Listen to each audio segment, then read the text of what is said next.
Thanks a lot. All right, good afternoon, everyone. If you are looking for the Maryland Lynching Truth and Reconciliation Commission's Research Committee meeting, you are in the right place. My name is David Armenti. I am a commissioner and research chair on the commission, and happy to see you all here today. We do have an agenda which is rather general, but a few things that we definitely want to hit on and carry conversations with here. But if we could start with folks that are on the call introducing themselves, whether verbally if you're comfortable, or you're welcome to do so in the chat, that would be great. So Donna, I see your name and a D indicating that you're there. So would you mind getting us started? Hi, everybody. I'm Donna Hawley. I'm with Heritage Associates, and we are contracted to research and locate descendants and relatives of the lynching victims.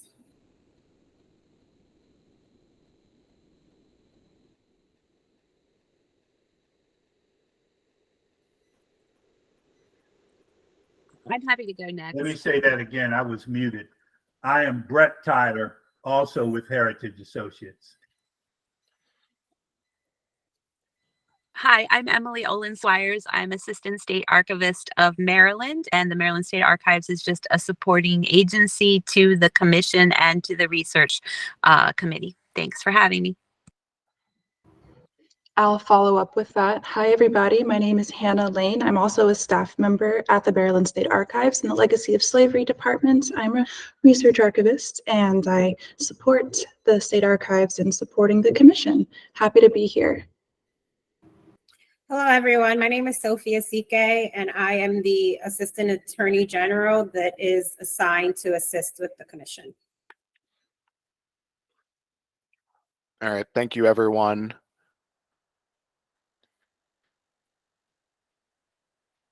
So just for the record, pretty much everybody that's in the meeting right now is either on the commission or associated staff and agencies connected to the commission, so not members of the public, so to speak. But certainly if anybody enters the meeting while we're in discussion, I'll prompt them to announce themselves, and especially if they're members of the public, so that we know, if there are any specific inquiries or, directions that we should be going based on what some of those constituents have in mind. So moving on through the agenda, after welcome and introductions, I have public hearing schedule and prioritization. I know that we have had some internal developments that may impact this situation in terms of public hearing scheduling, but as of right now, a primary goal and an ongoing conversation is with the Frederick County Coalition, which I believe has gone by the name the Frederick Remembrance Project, or another variation of that, which, as most folks probably know, many of these coalitions are affiliates of the Maryland Lynching Memorial Project, which is the nonprofit predecessor to the commission, who we also work closely alongside. So myself, I believe Brett and/or Donna also joined us for the most recent conversation, and then Dr. Nick Creary, as well as Jordana Claiborne, who is in the role of the project manager, had a collaborative meeting, have had two collaborative meetings, I should say, in recent months with the Frederick County Coalition, that is comprised of at least at least 3 individuals that we've met and corresponded with a bit. So the Frederick County, there has been discussion of trying to schedule a February 2024 public hearing in that jurisdiction. As of right now, a specific date has not been finalized, nor a site. And although, there are options that are on the table, those are 2 of the main characteristics that we're going to need to see to formally get that on the schedule and actually start to market and get public engagement around it in collaboration with the local coalition. So more to come with that. But as has been the case in past instances, knowing that there is the potential for a public hearing has pushed a certain jurisdiction up the prioritization list as far as research focus. And again, this is not to the exclusion of other counties or cases, but if we know that we have something on the calendar, we want to, of course, make sure that we're presenting the most accurate and full information as we can on those particular hearings. So for the record here, the 3 cases that we are focusing on in Frederick County are James Carroll, John Biggis, and is it James Bowen? James Bowen or Bowens, I believe. And so that's what we've been looking at more closely, those cases, and working toward the goal of compiling as many primary and secondary sources about the victims, the families of the victims, as well as the perpetrators and other community members who would have something to, had some interaction with the case or with the crime.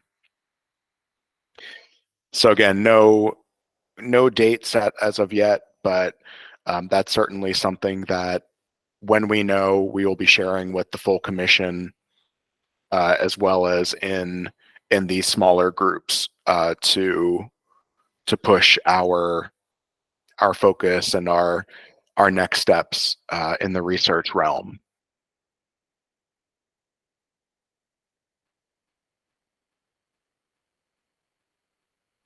And so we'll circle back on Frederick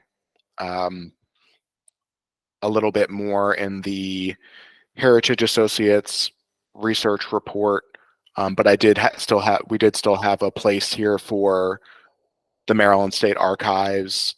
So between Chris, Hannah, and Emily, are there any particular updates that you wanted to provide about, whether it's any record groups at the archives or the process as it intersects with the commission?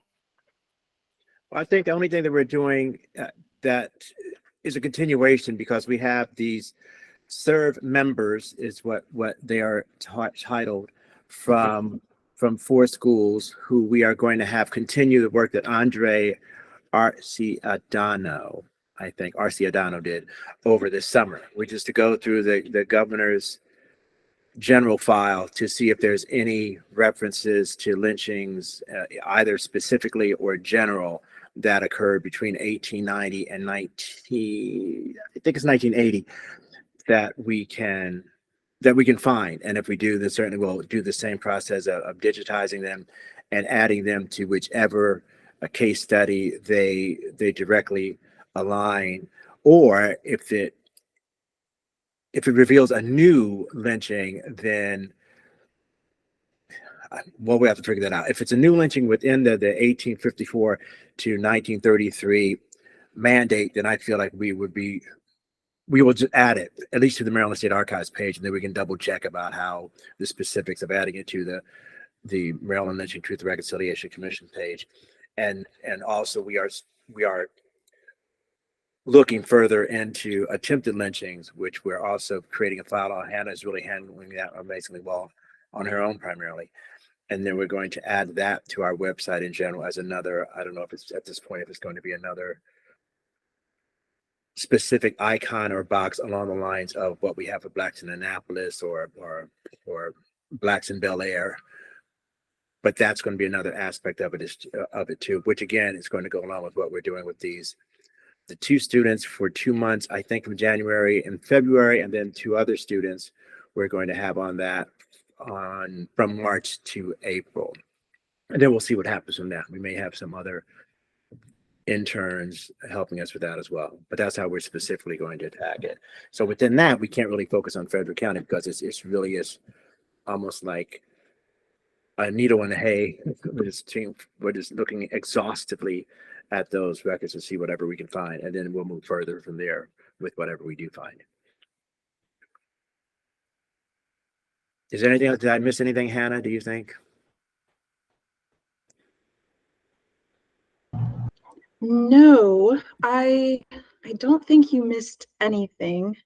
I will repeat that I'm definitely moving along with the attempted lynching research. And there are a couple of things that there's one thing in particular that I ran into in a newspaper article about an attempted lynching that references a Harford County lynching, that of Isaac Moore. I believe that was in Harford County, which of course we have well documented. And then there's a very, very vague reference to another possible instance of lynching for Baltimore County in 1875. And I don't really know what that's all about. So that's one thing that's on my project list to explore. Besides that, as Chris said, we do have these plans for the near future of interns working with us and just kind of getting identifying the record groups that we want them to look through, excuse me. Yeah.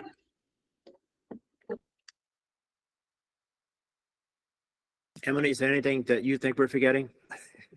No, I don't think we're forgetting anything. I would just reiterate, as we always do, if Brett or Donna find a record group in their research specifically for Frederick County that they want us to focus on, we're absolutely willing to do that. Or if there's something specific that we need to look for within our holdings for those victims that we're prioritizing, we are always happy to do that. So just communicate with us and we're happy to do it. Expect to hear from us very soon. Thank you very much. Okie doke. Okie doke. Chris, can I ask, are the students coming from a particular school, or is this through, a certain project? These are university students, I assume. Chris, do you want me to say that? Yeah, you can go speak to it. So this is Governor Moore's service year program. So it is the opportunity for students to do a year of service as opposed to going on to a trade school or a college. The 4 students that and I call them students, but they're not currently students. The 4 individuals that were assigned to us to host actually they're kind of an arc of different experience. We have one student who is just a recent high school graduate. We have one student that is a high school graduate that has some community college coursework. We have one student who has finished their associate's degree in community college. And then we have one student who has finished their 4-year degree at a university. So they kind of run the spectrum. And basically I'd say the impetus behind the program is giving students a chance to get hands-on work experience and to do a community service type project. So that's that's what we're working with. So they actually have been with us since the very end of October, right around Halloween, and they've learned a lot so far. So I think the working with the research department, particularly the Legacy of Slavery program, is going to be a really great thing, not just for them, but also providing extra assistance to Chris and Hannah, who have so much to do, and they can only have so many hours in the day to get it all done. So I think it's going to be a really great match. Well, that's really helpful to know. And if it's, I think, what you said to Brett and Donna about kind of the direction or record groups that Heritage Associates has identified, I would hope that if either the broader committee or any other individuals from the commission kind of share ideas for research paths, that we might be able to leverage some of that staff time, so to speak, towards some of those goals. But it sounds like you've already got a robust kind of program in place. And I would also say that if there's, and this is just kind of a side comment, but if there would be any benefit to enrichment, such as coming up to my institution and checking out the exhibition that addresses some of this content, as well as review some of our collections, I'd be happy to facilitate something that kind of supports that overall experience, but also helps to work toward commission goals. I'd like to think that I've exhausted a decent amount of what we have at the Maryland Center for History and Culture special collections, but I know that in working with my colleagues in special collections, just like at MSA, there are groups that don't have the level of description where we know everything that is in them. So I'm sure there's a ways to go here as well. So I'll keep an eye on that. And again, if there's anything I can do to kind of support those experiences, then please let me know. That's wonderful. Thank you so much.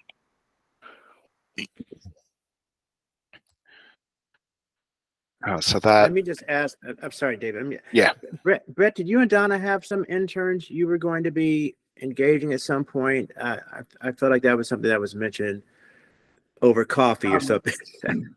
Yeah, we checked with the local colleges, Mhm. and we're not successful. I was quite surprised and disappointed. We weren't successful in finding an intern at the local colleges, but we did find one through some personal references who is a graduate student at BCU in Richmond. And Okay. she's working with us as an intern. I would say that the results are probably a C at Okay. best. Okay. All right. Didn't want you to think we forgot. All right, thank you. Okay. By the way, Chris, we're paying her at the rate you told me to pay. Okay. Good. Yeah. McDonald's is so nice. Anyway. So.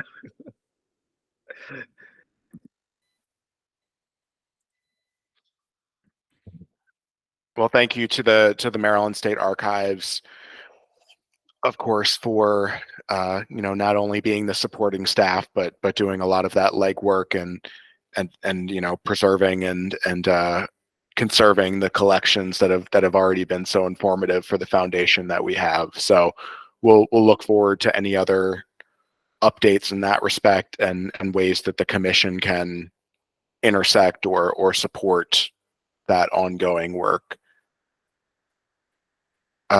Next up in the agenda is Heritage Associates research and genealogical update, I should say. And thanks to Brett and Donna for being here, as well as providing an email update, and continuing to utilize the internal Google Drive to compile more of our related material. If you're ready, I'll begin. Sure, go ahead. And if you want me to share screen on anything that you email to me, I'm happy to do that for our reference. Okay. Maybe I could start by telling you that we, as David has indicated, we are continuing to focus on Biggus, Bowen, and Carroll in Frederick County. We are also focusing on the alleged victims of those men and the sheriffs who were involved in the cases. We've had some success compiling rather complete genealogies and locating some living descendants of the alleged victims and the sheriff. Not so much so with the three individuals. And I'm going to ask Donna if she would just talk a little bit about what we've done with Biggus and Bowens and Carroll. And David, if you'll give me permission, I'll put up the our update form. Okay, for I guess I'll do the best piece of news first. For John Biggus, no, I'm sorry, for James Bowens, we believe we have found a sister. She may be a half sister through his mother. We know her name is Maggie White, but that's about all we know about her. But we're continuing to research to see if we can find her in census records, to see if we can determine a birth date, to see if we can determine whether or not White was her maiden name. So she's going to be the focus for the next couple of weeks in relationship to James Bowen.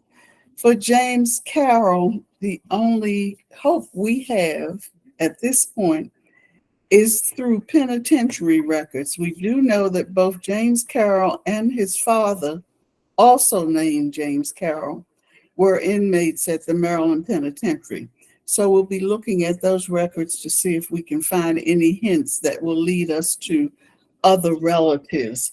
For James Bowen, we've had contact with 3 people who are also researching the Bowens family.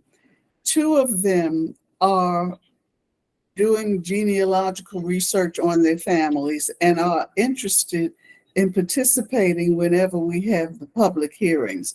The third one we just discovered on November the 30th, and we've reached out to, I'm not sure if it's male or female because the name is Meredith, but we haven't had a response yet. So that's where we are with the 3 gentlemen from Frederick County. In terms of the sheriffs involved in the assault victims, for Biggus, his alleged assault victim was Mary Yeakel.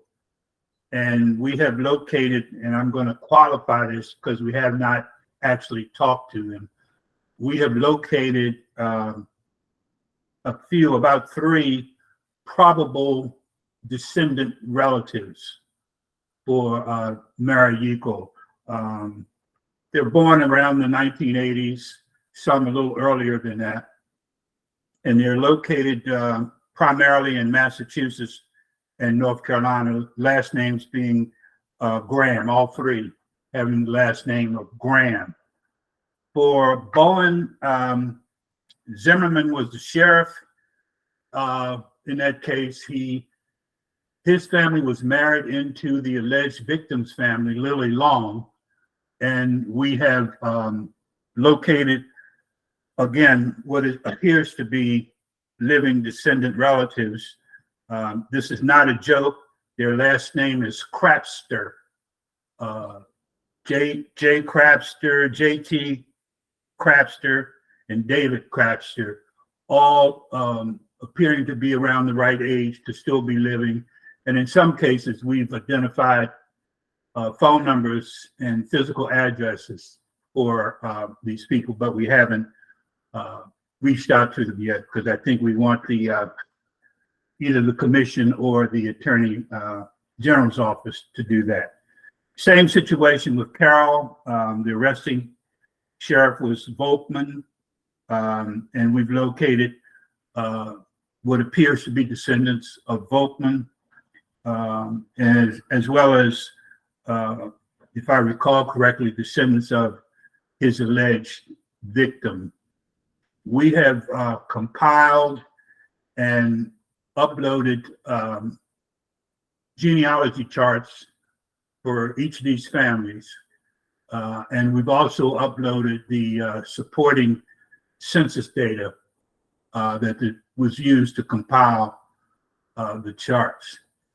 We're going to continue our focus on Frederick County, not to the total exclusion of any of the other counties, but that's going to continue to be our priority.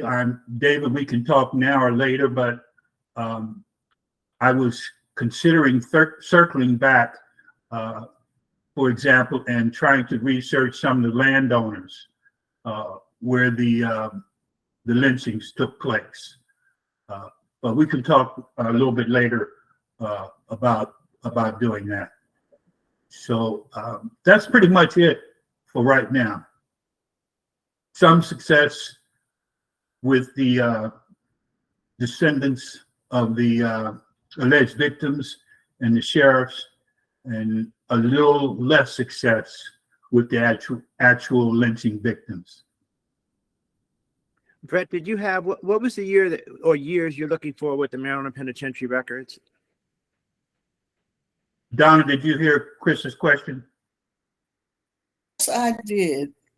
And I haven't determined that exactly. I just know from newspaper articles that at the point that he was arrested or abducted, it was mentioned that both him and his father had been inmates, and it gave the name. So all I know is it would be sometime prior to his lynching, but I haven't found any newspaper articles that talk specifically about what his crime may have been that led him to the penitentiary.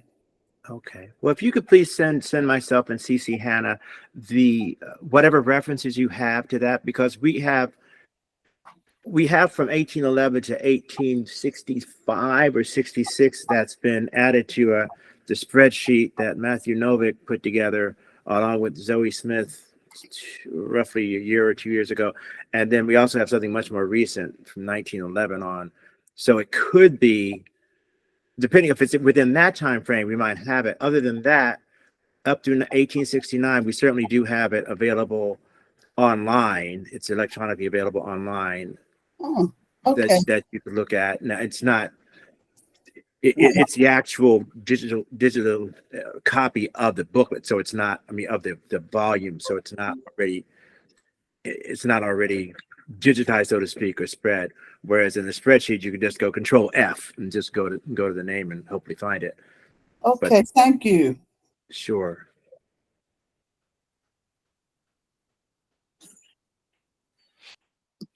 Go ahead, Brett. I think that's you raising your hand. Yes, David, I wanted to ask, in this last round of investigations, we came across quite a few additional newspaper articles that are not, to my knowledge, that are not on our repository site. Would you want those uploaded? Newspaper articles that support knowledge of the case, or in reference the actual lynching, or the usual discussions, post-lynching discussions. Yes, and it's possible that the state archives, case studies have already referenced those, but my feeling is to just put it all in there and then we can parse it out. So if you found it, you might as well upload it. Okay, all right, will do. Thank you.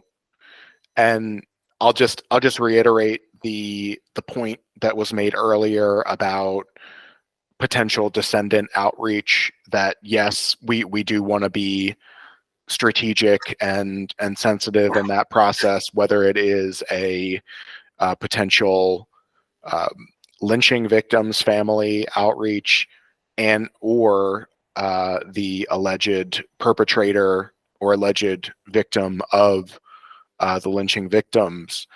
And I think, you know, there's definitely a distinction with that, and I'm not the be all end all of the policy here, but I feel that we would want to give some discretion to the local coalition members when it comes to, I think, especially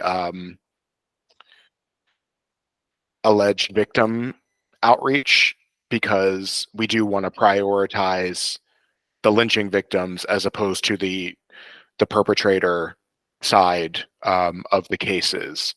So all that said, if that information is kind of summarized in the spreadsheet that you provided, Brett and Donna, then I can kind of, with Chris, we can kind of like pull out those pieces, or if you were willing to say, like, you know, here is the case, here is where some of the descendant outreach status is, and then we can kind of take recommendations to the full commission or to the leadership of the commission about how to move forward. That was the approach I was planning to take. I know I promised it to you before, but you will get it in the very near future. And that is just simply a list back. I'll start with Frederick County and separate the victims from the perpetrators and alleged victims, and give you whatever information we have. That would be wonderful. So thank you for that update. I can't say that I have any. Like I said, there needs to be more discussion with the coalition. There is a meeting. It's either scheduled for this Wednesday or next week. I was getting somewhat mixed information about that, but I will confirm with those that were invited, and hopefully that meeting happens, and I can provide them an update with whatever, and get whatever requests they may have. But just from notes that I have from one of those meetings, there had not been Bowen or Carroll descendants identified by them, and I think they had mentioned that to you as well. Whereas Biggis, there have been descendants of John Biggis that have not only been identified, but have also stepped forward and participated in events like their remembrance gathering that took place earlier this year. And the name that I have written down is Lacey Spencer as a great niece, or perhaps it's great niece. So I'll just, and I keep having this on my list of things to do, but I will continue sharing it as well, is the recording of the Frederick Remembrance Memorial, which is about an hour and a half, that may include some of those descendant participants. So just to give us some more reference and know kind of the foundation that the Frederick folks are already operating from with that.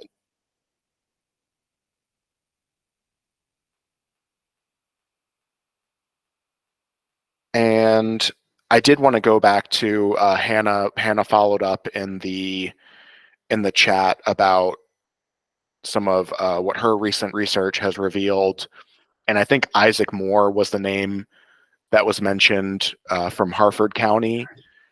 So Yeah, I was mentioning that I'd come across something in a Baltimore Sun article from 1875, and it was discussing the state execution of a young man named Joshua Griffin.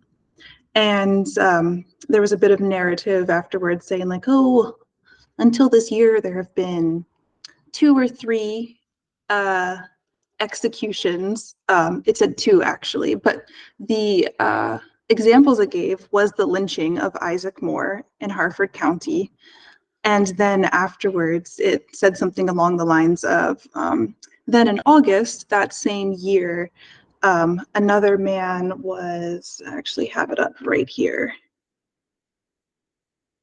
Here we are. In August the same year, another man was hung by persons unknown to the authorities near the Baltimore County line for a similar offense as Isaac Moore was accused of. I am not sure if what this little snip of a reference is. It could, I don't know. I emailed Chris and Emily, and I can forward this to you as well, David, just to ask if any former state archive staff have looked into it. And if so, was this found to be like an error in the Baltimore Sun? Or if this was kind of just missed or debunked as a case that didn't actually happen, I am not sure. So I will continue exploring with my colleagues, but I wanted to bring it up as just something I had come across as I was continuing my newspaper research to demonstrate there is always so much more that we're looking through. So, Yeah, that would be great if you could forward that along, and I can make sure it's connected with Brett and Donna as well. I know in the lead up to we haven't had a hearing in Harford County, but Harford County did have a EJI sponsored soil collection event that, to some extent mirrors what we're trying to accomplish with the public hearings. And one of our fellow commissioners, Dr. Iris Barnes, is our Harford County resident and liaison who's been a really a focal point of the work in that community. So if there's any, even if it is, a brief reference, anything that can help build that out and better inform us. But I believe Brett and Donna also had done at that time had done some work into the Isaac Moore and Lewis Harris cases. So we've got some foundation for that research advancement as well. absolutely. I will send that along. Thank you. And yeah, it could be a case that was actually a state execution, and that the Sun is referring to as an execution why would they, the Isaac Moore case was referred to as an execution, but we know it was not a state execution in the legal sense. But I will definitely send this along and we'll see what we can find about it. Clarity is a good goal, I always say. Appreciate that. That sounds good. Brett and Donna, oh, sorry, go ahead. Yeah, and I just took a quick look at our Isaac Moore file. We do not have that article, but we do have one from 1866, which I can send to you if you like. Sure. Thank you very much. Okay.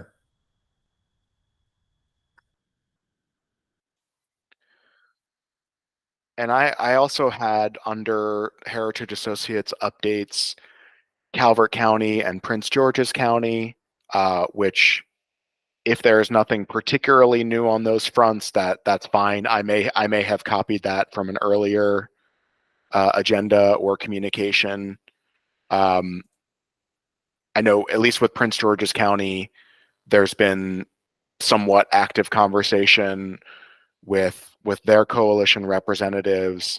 But I believe, Chris, what's been communicated to us is that 2025 would be a more likely hearing situation.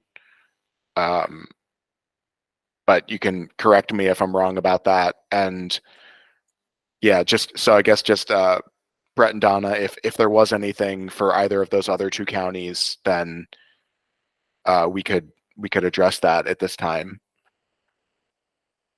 There's nothing new that I'm aware of. We've been focusing lately on Frederick County.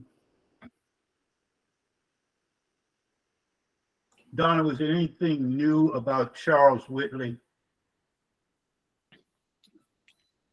Charles Whitley, only that we've reached out to some more people who are also researching that line, but I thought we discussed that in the meeting in November. we still haven't gotten a response from them, but we've done a genealogy on, let me see if I can pull up the surname. I think it's his mother's maiden name. Wait a minute. Look, where's Charles Whitley? Oh, great. Talk amongst yourselves.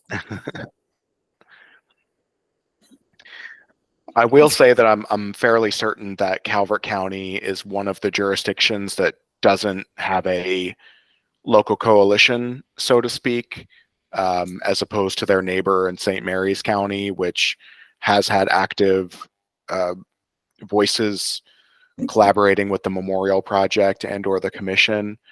Mhm. So I guess whatever next steps we have with Calvert, I'm not 100% sure who would be the folks to coordinate with, but knowing that things have gotten to a certain point, that's something we can report for the full commission and maybe see about prioritizing some other outreach there, even if it has come up against a brick wall at some point.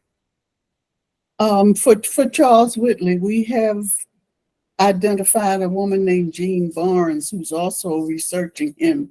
Turns out that she's doing research for her friend who is related to Charles Whitley, we think.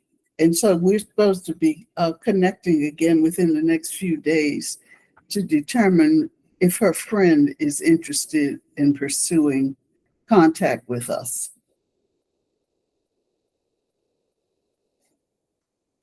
Still trying to find that surname.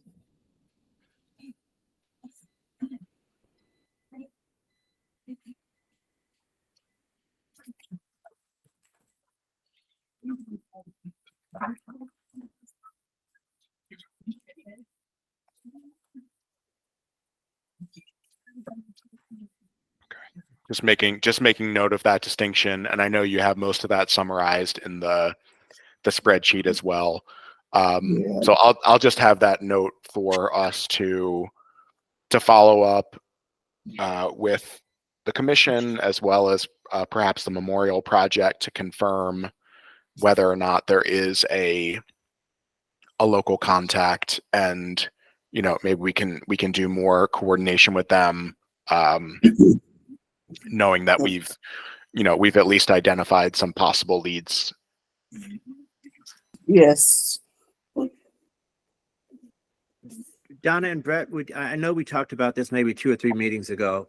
Now that it seems that Frederick County is the most likely target for the next actual hearing, would you still say it's feasible that the next most comprehensive research that we have at the ready, so to speak, to be discussed or expanded upon for a hearing would be St. Mary's County was one, and then was it Hartford County was another? And I'm not saying Prince George's County, although that's the one where I feel like they had mentioned, or I had alluded to them having one in maybe the spring of 2024, which I haven't reminded them of because I think they freaked out the last time I said it. But that's with Reverend Tykert also. In terms of St. Mary's County, there was only one victim, if I remember correctly. Benjamin Hance. Hance, yeah. And we have found one competent researcher who is related to him. And we've been in communication with her, and we've identified 2 other people who we believe are related, but we still have not gotten firm responses from them. Okay. What was the other county? Prince George's. Prince George. I thought Hartford was another one that I thought you guys felt that you had the most of when we talked about. We did a lot of research in Hartford County. I think I did a genealogy chart for Hartford County that came down maybe 4 or 5 generations after the victim. And we I think that was Lewis Harris, wasn't it, Donna? Huh? That was Lewis Harris. Yes. Yeah. We reached out to several of those living descendants And we even had Fecundly reach out on official stationery. No acknowledgement of our efforts and no response. Okay, because we do have, as David mentioned, Commissioner Barnes is of Hartford County, and she's also been a long time, I'd say, active person within the church there, which I But don't remember the name of it. Lewis Harris was not a Hartford County native. He was from, I can't remember right now, but a county in Virginia. Oh, And that's where we found all of these living descendants in Virginia. okay. Oh, Brett, did we find his wife's people in Hartford County? I know his wife was a Hartford County native.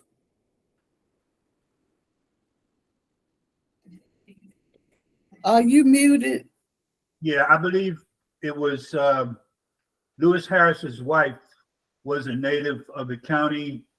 She worked for a wealthy family there as a maid. Yes. And when she got in trouble, that family is the one who got her out of jail, if I recall correctly. That's right. And it was because I think her roots were in Hartford County. I'd have to look up her name, but I think your memory's right.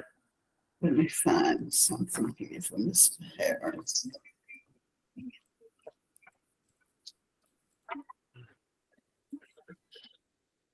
And yeah, I think, Chris, it probably was in the lead up to, I want to say it was March 2022 that they had the soil collection ceremony. So we had kind of prompted Heritage Associates to give some treatment to the Hartford County cases at that point. And if I recall, there were not any descendants represented at the soil collection ceremony. So I guess whatever efforts they had on the local level via EJI hadn't been successful in that respect. But it was a really well attended event, had a lot of, good participation. So I'm sure that, if Dr. Barnes, if anything has come up in the meantime from Dr. Barnes, that, we could obviously coordinate with her or have another conversation about that. We can also revisit our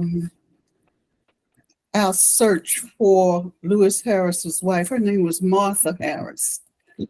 So we do know her name, and I think we have an approximate age for her, so we can try again.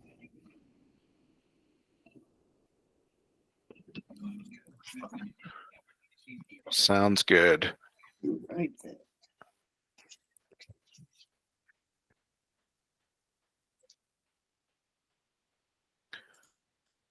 All right. Well, thank you so much. And I will use the information shared today to develop the research report for the full commission meeting, which will be next Monday. So I may have additional questions or things that I want to confirm with folks before then.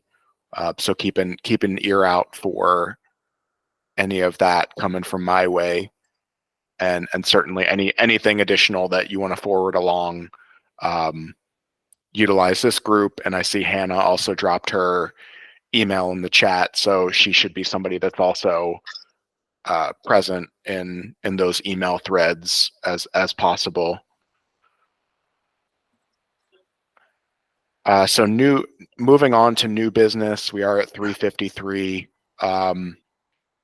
I just have a brief note for myself that, and I apologize that I don't have the full information on this, but one of our newer commissioners, Michelle Coles, is a former civil rights attorney with the Department of Justice, if I'm not misspeaking, and she proposed reaching out to individuals in the cold case division to see if there were any additional pre-1979 cases that might qualify under our definition of a racial terror lynching.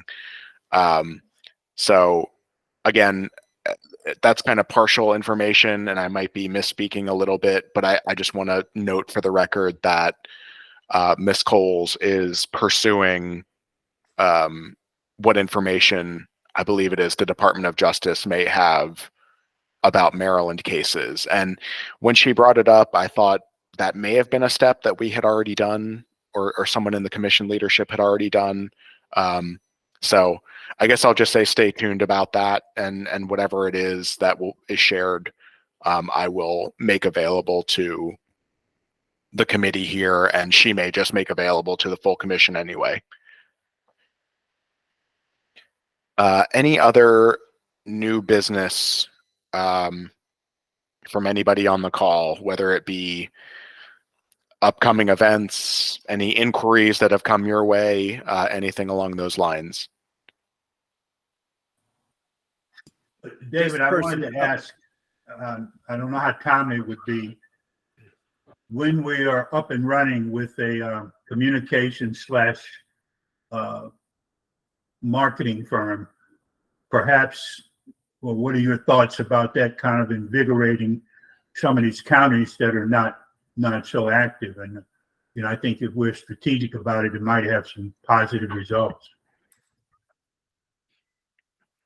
Yeah, for sure. That's been, so the position, it has been posted, at least, I thought I had the link up. I believe through the OAG's office. So it is publicly out there for a, let's see.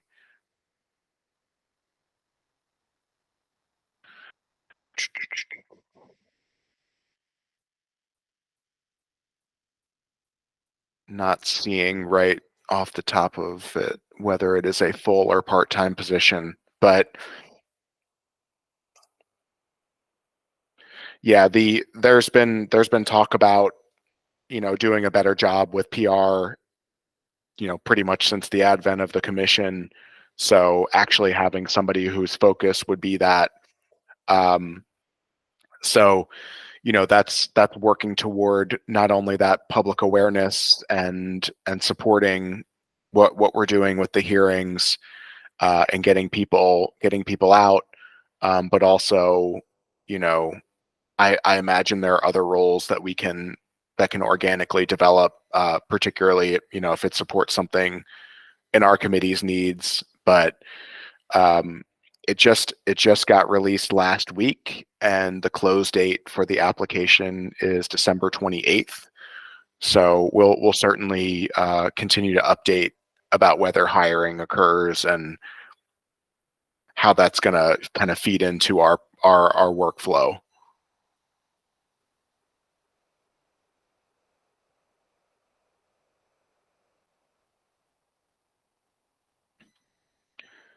Any other new business or other announcements for the good of the group?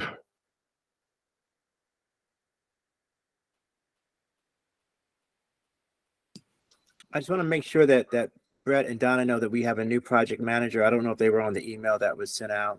MLTRC has a new project manager.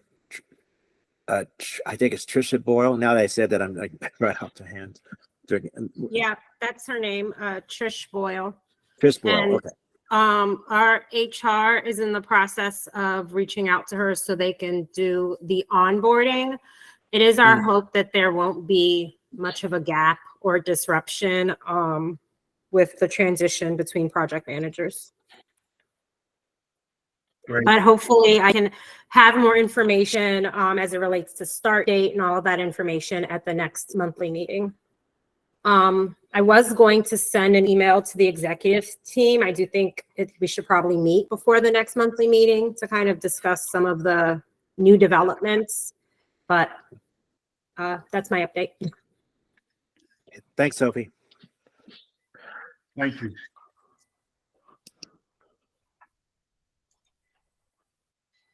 All right. Well, right at 3:59, so that's as good a time as any to wrap this up. Appreciate everybody's time. I know there will be, maybe some emails going out there to follow up on conversations today. I would just reiterate that the more people, the better, especially if it's, you know, for folks that are going to help move the research process forward. So if you don't have somebody's email address, if it's an associated contractor, staff, what have you, feel free to reach out to Chris or I to help connect. And then, like I said, we will also discuss some of these updates at the full commission meeting next week, and especially if there's anything that we want to pose to our fellow commissioners about ways to move forward or strategies, that would be the time to kind of bring up those pieces of the conversation. But otherwise, hope you all have a nice rest of your week, and we'll be in touch. Thank you. Thank you, David. Thank you, everyone. Thanks, Thank David. you. Thanks, everybody. Bye. Thank you, everyone. I'm Take going care, to stop the everybody. recording now. Bye.